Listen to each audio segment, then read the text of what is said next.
What's going on, ladies and gentlemen? Thank you so much for tuning in. It's me, Mikey fucking Pipes. Monday morning, the 8th of December, 2025.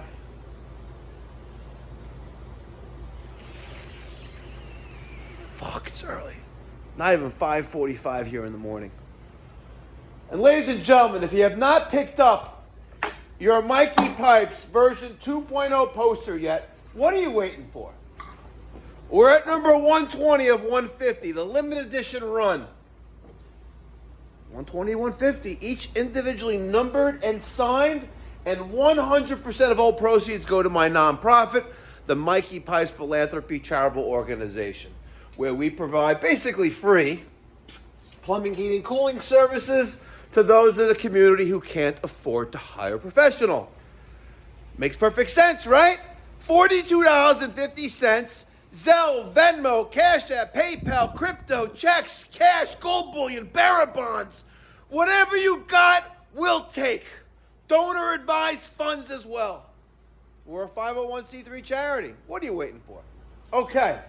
Last week, I tasked Derek with piping in the supply piping from this Takeo 007E to the hot water inlet on this modine.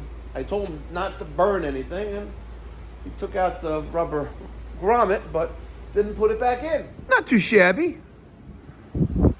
I guess he forgot about that joint.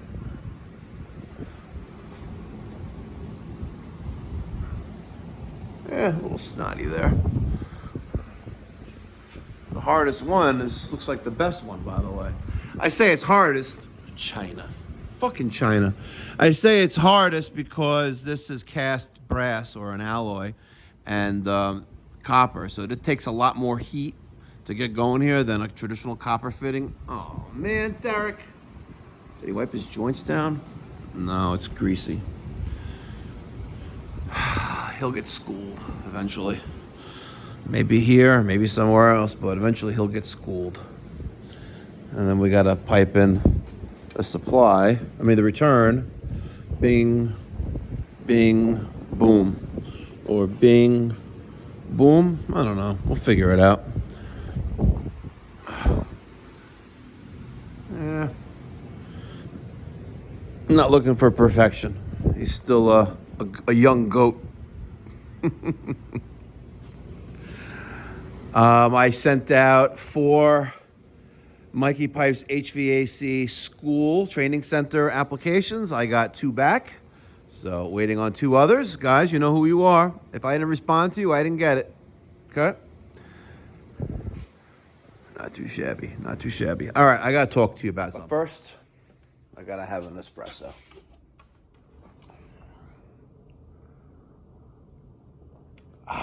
The best part of waking up is Folgers in your cup. Actually, I prefer 100% Kahona coffee from Hawaii. It's good stuff. I've seen it with my own eyes being harvested, cultivated. Good stuff. The company store, though, it looks very, very sus and shady, but nonetheless. Yesterday evening, I went on this emergency service call. And I just want to have a quick little conversation about how to handle situations that, just are difficult to I guess, absorb, right? So yesterday, I go to the service call. After getting a phone call about 40 minutes before that, I arrive at the location, and this is what I see. This is the front door foyer, hallway. On this side of the screen is a staircase going upstairs. To the opposite side is going into the living room. Straight ahead is going into the kitchen. This is what I'm dealing with. And the homeowner or the homeowner's adult child is telling me that, I'm so sorry, my mother's home, blah, blah, blah, blah. And I'm like, have no fear. I am here to fix your heat and restore heat for the occupants of this home. I don't really care. And I ignored it the entire time. You can imagine what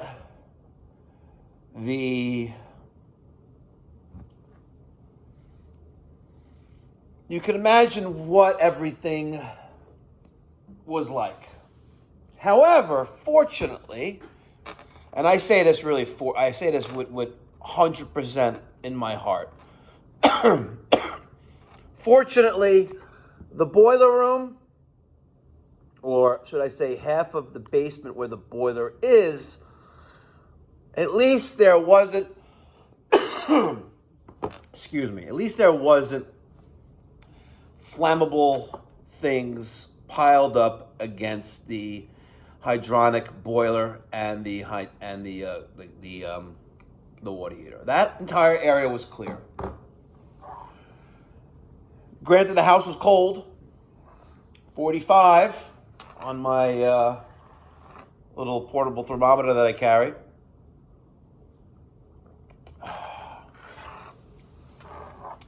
But when you come across a situation where you have a severe case of hoarding, unless it's, in my opinion,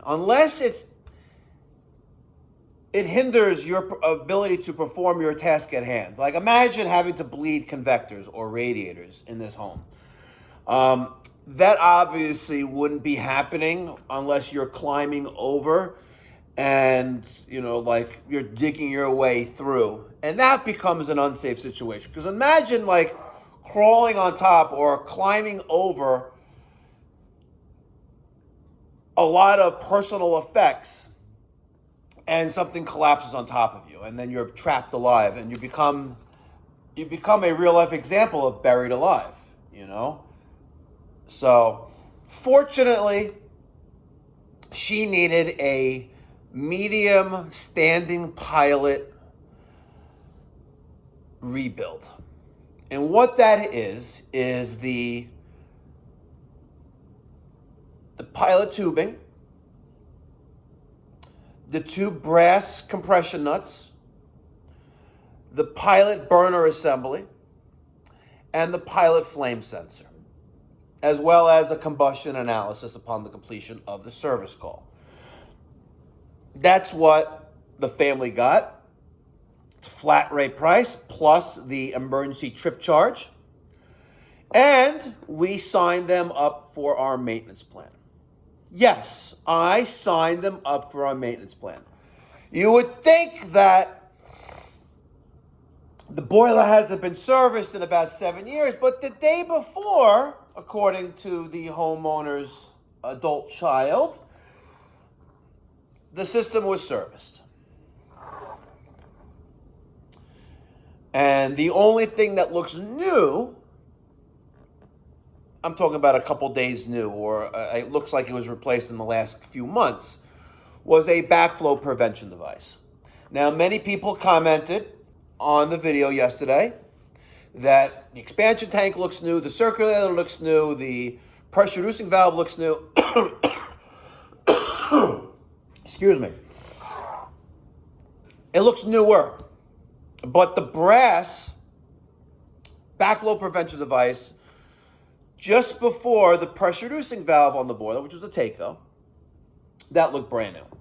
The pressure reducing valve had some rust on it, as well a little bit of solder snots. The expansion tank had a little bit of dust on it, so that wasn't new. And but she had said that a company yesterday charged her $1,800 and it died hours later.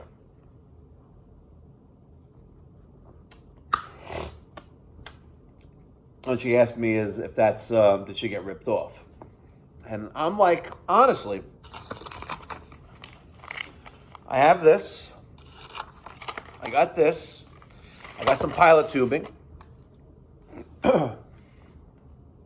The bill was not cheap. I don't think it was that expensive, considering the quality of work that we did.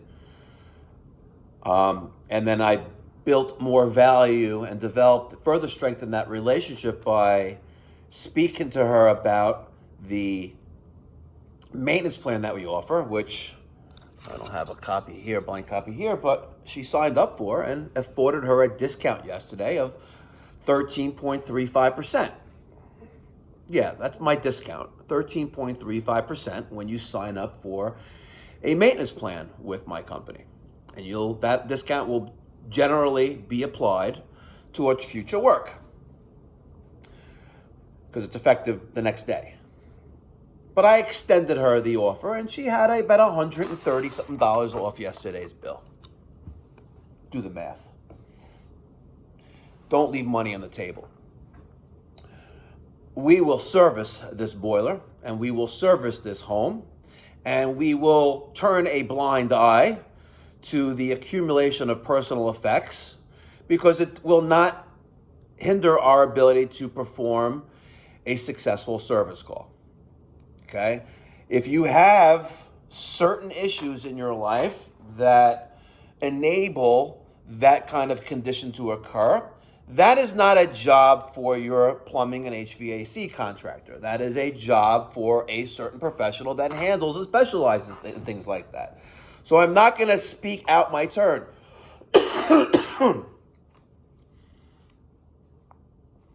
Plain and simple.